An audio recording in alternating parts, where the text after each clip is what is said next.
मागील काही दिवसापासून राज्यभरामध्ये विधान परिषदेच्या निवडणुकीची चर्चा रंगली होती आणि तो दिवस आज उजळला। केंद्राच्या निवडणूक आयोगाने राज्याच्या निवडणूक आयोगास सूचना पाठवली असून आज तारखेपासून म्हणजे 18 मे पासून विधान परिषदेच्या 16 जागेसाठीची आचारसंहिता लागू करण्यात आली आहे।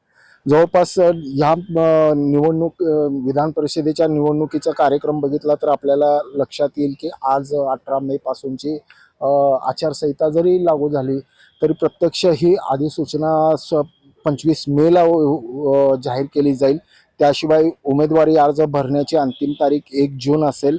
उमेदवारी अर्जाची छाननी 2 जून असेल। उमेदवारी माघार घेण्याची तारीख ही 8 जून असेल। मतदानाचा दिवस 18 जून निश्चित करण्यात आला आहे आणि तेही सकाळी 8 ते सायंकाळी 4 वाजेपर्यंत। मतदानाची वेळ जी आहे ती निश्चित केल्यामुळे मतमोजणीचा जो दिवस आहे तो 22 जून हा निश्चित करण्यात आलेला आहे।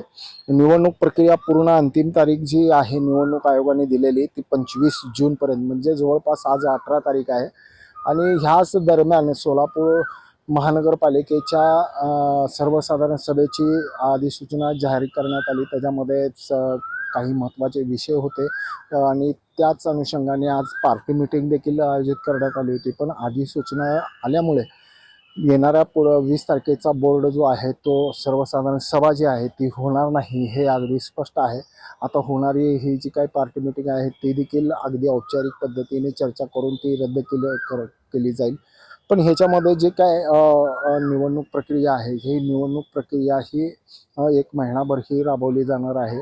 आता इतकं म्हणजे ह्या सगळ्या निवडणूक प्रक्रियेकडे ज्या पद्धतीनं आपण बघतो त्याच पद्धतीनं भाजपाचा उमेदवार कोण असणार याकडे देखील आता सर्वांचं लक्ष लागून राहिलं आहे। कारण का की सोलापूर महानगरपालिका, जिल्हा परिषद, अक्कलकोट, दुधनी आणि इतर जे काही मतदारसंघाचे जे काही स्थानिक स्वराज्य संस्थेचं मतदान आहे ती सर्वाधिक मतदान हे सोलापूर शहर आणि जवळपास अक्कलकोट ह्या 2 तालुका आणि शहराचा जर का मतदारसंघ बघितला तर सर्वाधिक दिसून येतो आणि त्या अनुषंगानेच भाजपाच्या काही गोट्यामधून असंही बोललं जातं की सोलापूर शहराला हे प्रतिनिधित्व मिळावं।